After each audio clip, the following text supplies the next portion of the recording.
Así es. Ya. Bueno, buenas noches a todos. Vamos a ver la guía de práctica de clínica de diagnóstico y tratamiento de los efectos de los tabiques interauricular e interventricular en menores de 18 años en segundo y tercer nivel de atención, ¿vale? Vamos con el caso clínico. Tenemos nuestro caso clínico un lactante de 3 meses de edad que es llevado a la consulta, pues la madre refiere que en los últimos días se cansa y suda mucho a las tomas de la leche. Durante el embarazo, el parto y el periodo neonatal no cursó con ninguna complicación y no presentaba algún antecedente de importancia personal ni familiar. A la exploración física se encuentra el recién nacido con taquipnea con leve tiraje subcostal, saturación de oxígeno del 98 y un soplo pansistólico audible en múltiples focos con una máxima intensidad a nivel del tercer o cuarto espacio intercostal izquierdo. Posteriormente realizamos un electrocardiograma, que es el que vemos aquí, y bueno, vamos a checar. ¿Cuál creen que sería la sospecha diagnóstica de primera instancia? ¿Alguien?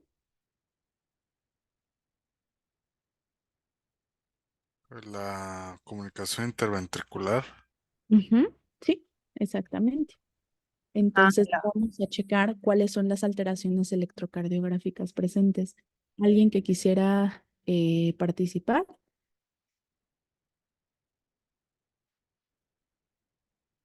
Bueno, pues en el electrocardiograma normalmente ¿Hacer eh, resaltas?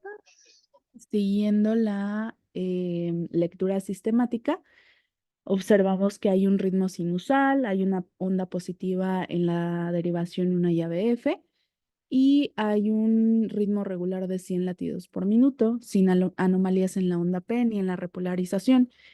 El eje del complejo QRS se sitúa aproximadamente a 60 grados y normalmente lo que vemos es un patrón de bloqueo incompleto de rama derecha con complejo QRS estrecho. Lo que nos llama la atención también es la tensión de los voltajes del complejo QRS en las derivaciones B5 y B6, pero esto pues básicamente pudiera deberse a una falla en la calibración, ¿vale? Entonces eso como que no es de importancia. Pero básicamente ahí tenemos el primer dato, por así decirlo, que es el patrón de bloqueo incompleto de la rama derecha. ¿Ok? ¿Dudas hasta aquí? Eh, Posteriormente, ¿cuáles son los datos de alarma que les llaman la atención en este paciente?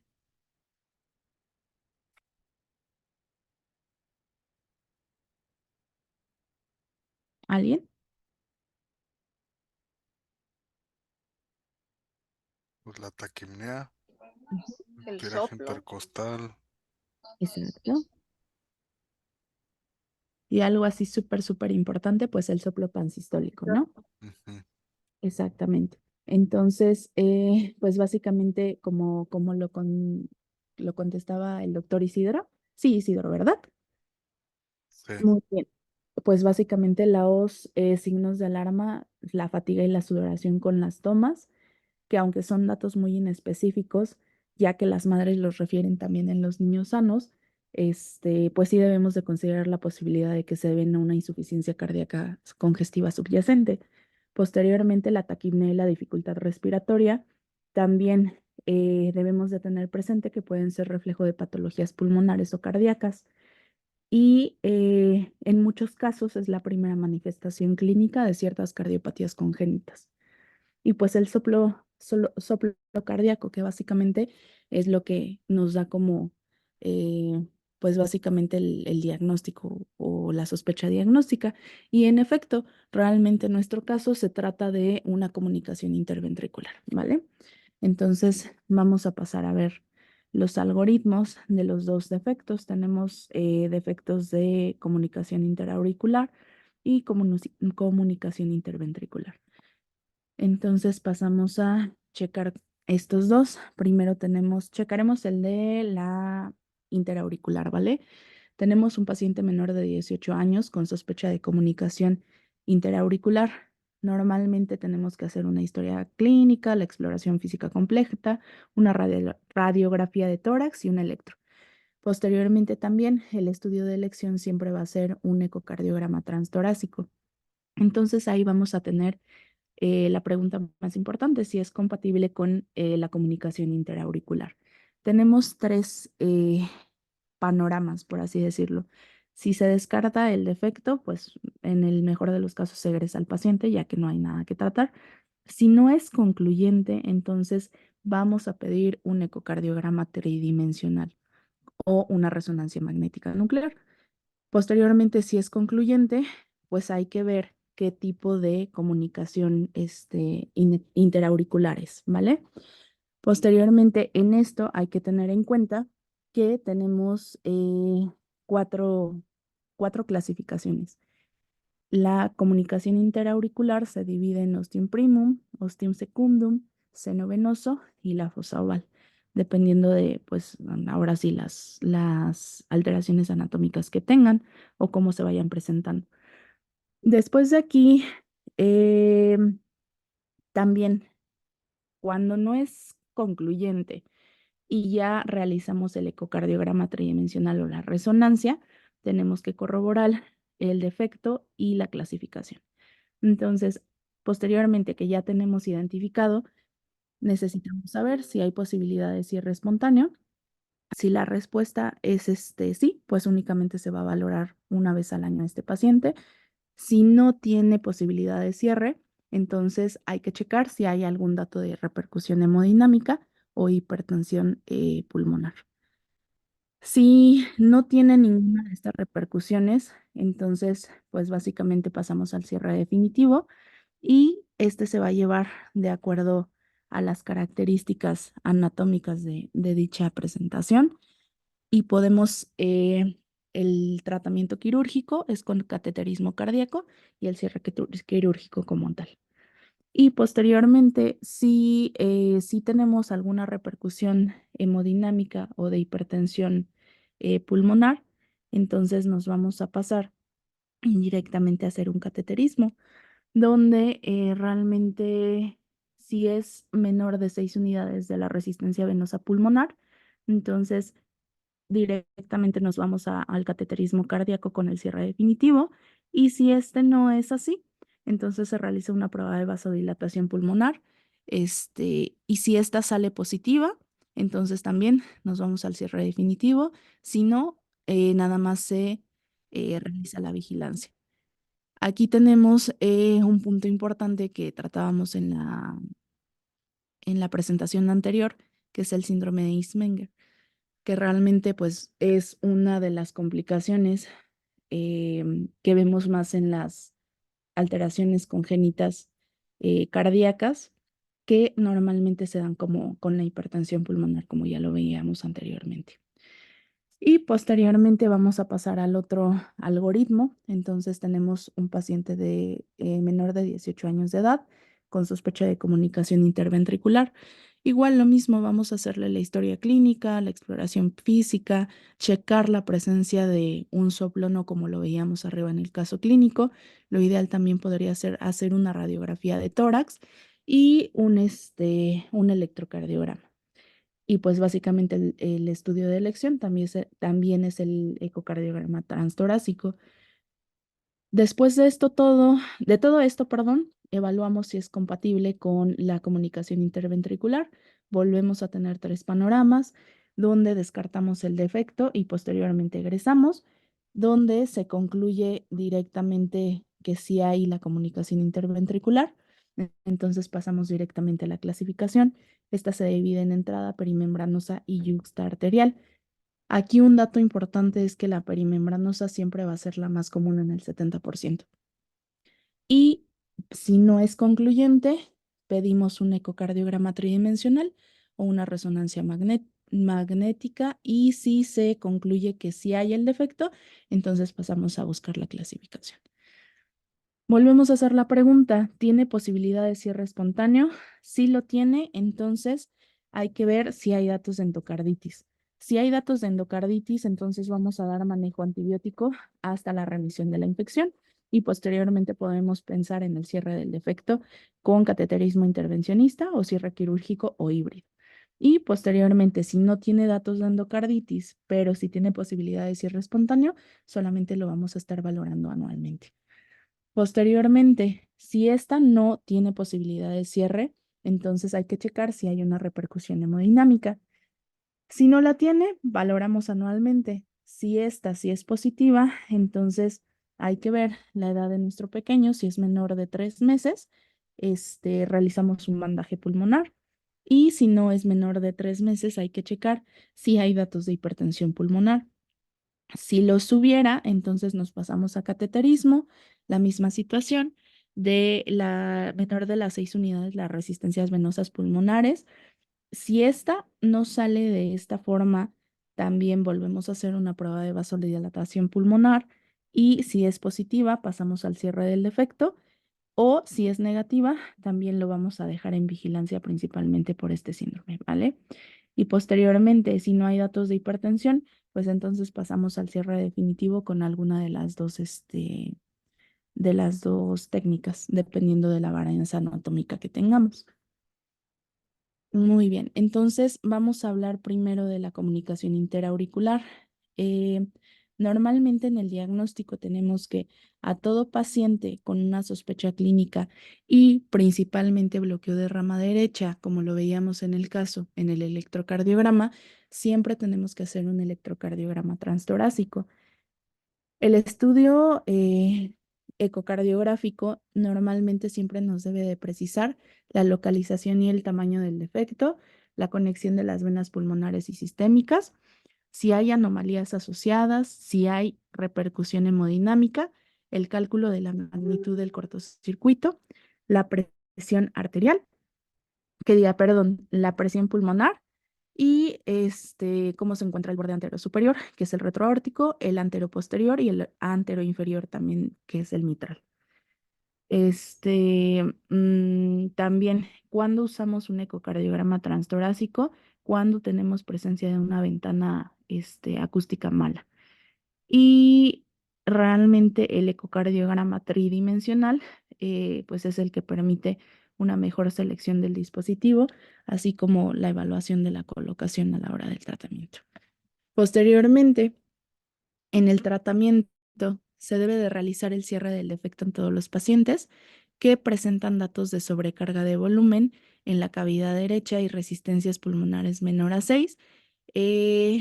Y además se deben de sesionar los casos con resistencias indexadas entre 6 y 8 unidades. Posteriormente también se recomienda el cierre en presencia de hipertensión pulmonar en las siguientes circunstancias. Cuando la relación de la relación venosa pulmonar y las resistencias venosas pulmonares sobre las resistencias venosas sistémicas sea menor a 2/3 partes. Y cuando hay una respuesta favorable a la prueba de vasodilatación pulmonar, siempre y cuando haya un cortocircuito de izquierda a derecha.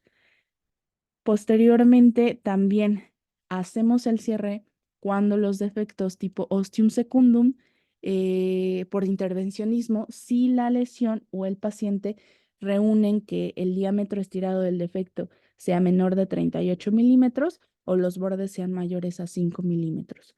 Y pues básicamente la cirugía debe incluir un cierre directo de los pequeños defectos o cierre en parches para los defectos más grandes. Realmente aquí lo que tenemos, como lo veíamos en el algoritmo, pues básicamente el cierre nunca lo recomendamos en pacientes con síndrome de Alzheimer, nada más esa es una valoración anual. Posteriormente, ¿qué tan bueno o malo es el pronóstico de la comunicación interauricular? Normalmente siempre lo deben de realizar antes de los 25 años, ya sea por cateterismo cardíaco o cierre quirúrgico, ya que en estos pacientes el principal factor de riesgo, pues básicamente es la edad. Entonces, si tenemos o queremos tener mejores resultados, se necesita una edad pues menor y a mayor edad, como siempre existen mayores riesgos y complicaciones y con ellos la muerte. Y posteriormente, pues esto se debe de hacer de manera oportuna para aumentar la supervivencia del paciente, ¿ok? Y pues acá hay una imagen de más o menos los tipos de comunicación interauricular, del ostium premium, del ostium secundum, del seno venoso, ¿vale? Para que más o menos los ubiquen. Posteriormente, vamos a pasar a la comunicación interventricular. Bueno, vamos a realizar también ecocardiograma transtorácico a todo paciente con una sospecha de la comunicación interventricular.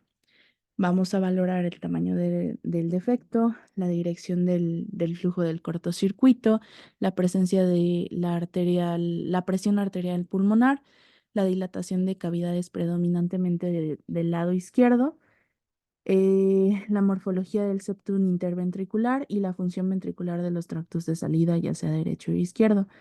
Normalmente se recomienda realizar un cateterismo diagnóstico en pacientes con presiones pulmonares mayor a 2/3 de las presiones sistémicas y se debe de realizar este cierre de tamaño moderado entre los 12 y 24 meses de edad en pacientes con hipertensión pulmonar, dilatación de cavidades o falla cardíaca. Y se debe también realizar el cierre en presencia de defectos subarteriales que cursan cualquier grado de insuficiencia cardíaca y también en los defectos perimembranosos en presencia de la insuficiencia aórtica moderada o grave.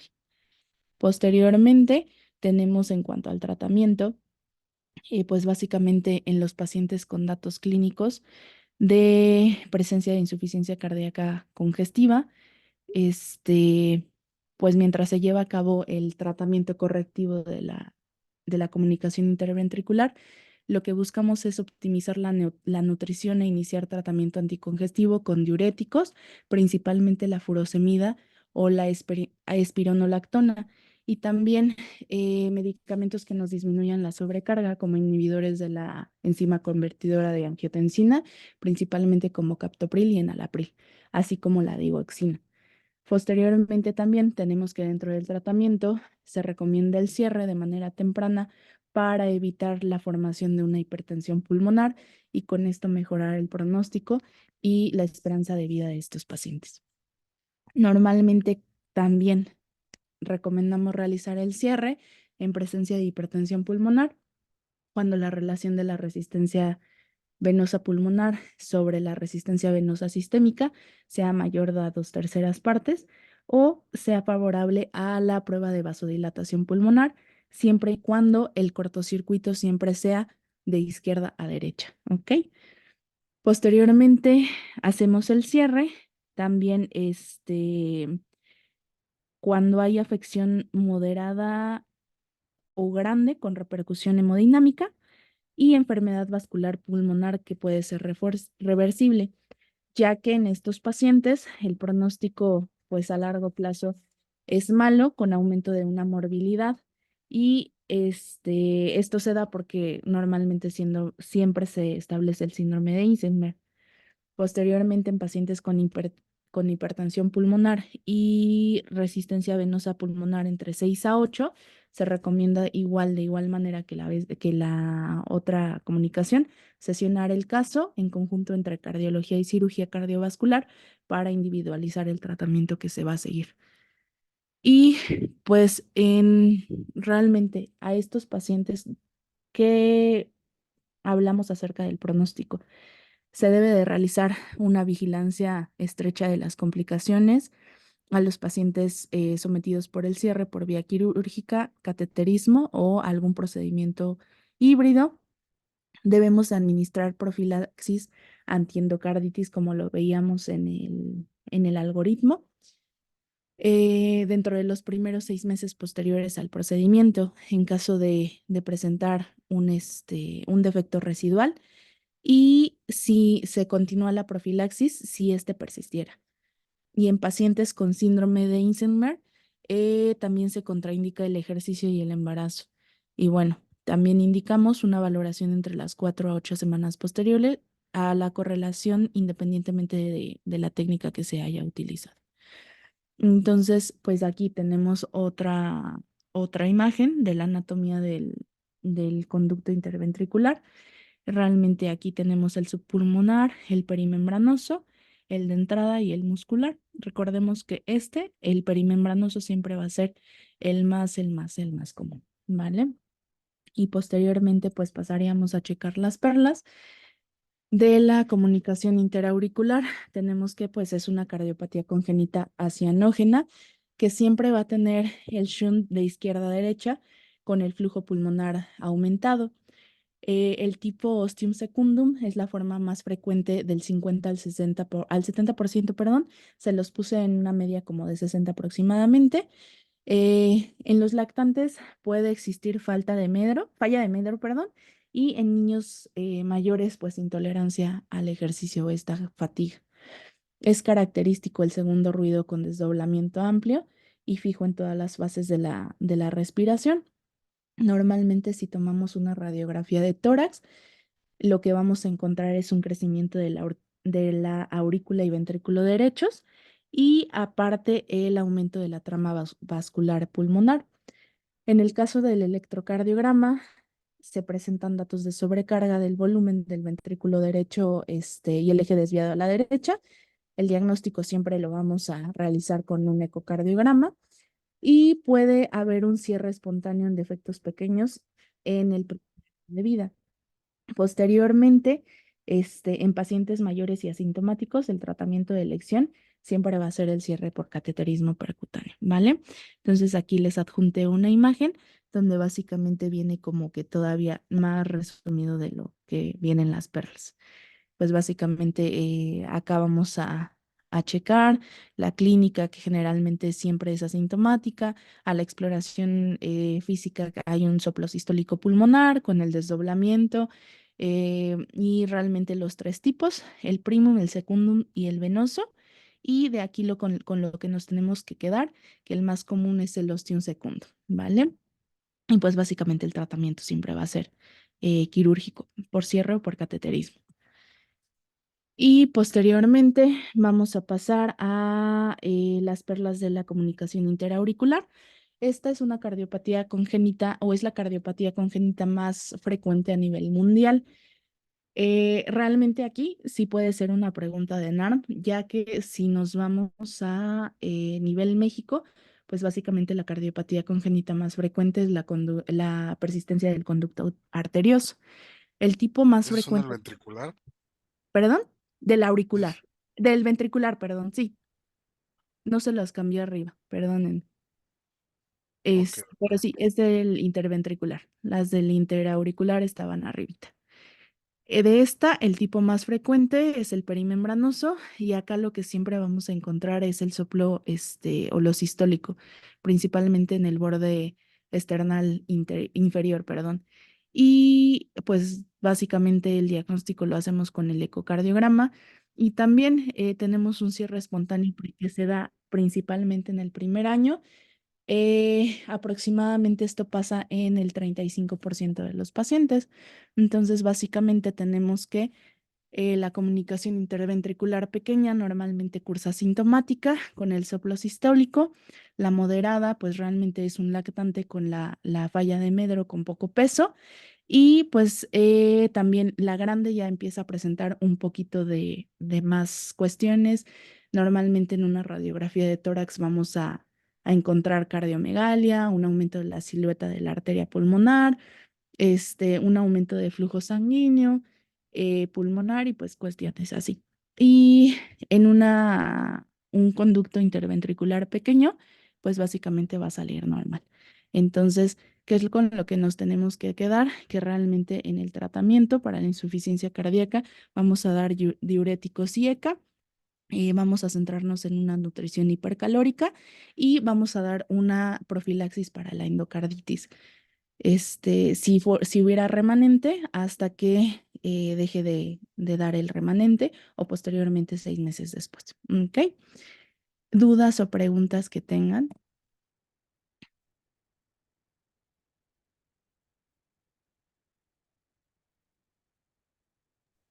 todo bien.